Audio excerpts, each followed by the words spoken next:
মানবরূপী শয়তান হতে পারে কোন শিক্ষক, যে শিক্ষক লম্পট প্রবৃত্তিকে চরিতার্থ করার ব্যর্থ প্রয়াস চালায়,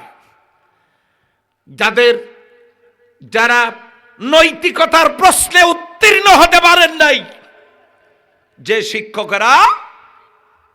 ছাত্রছাত্রীদেরকে সঠিক পথ পাথেয়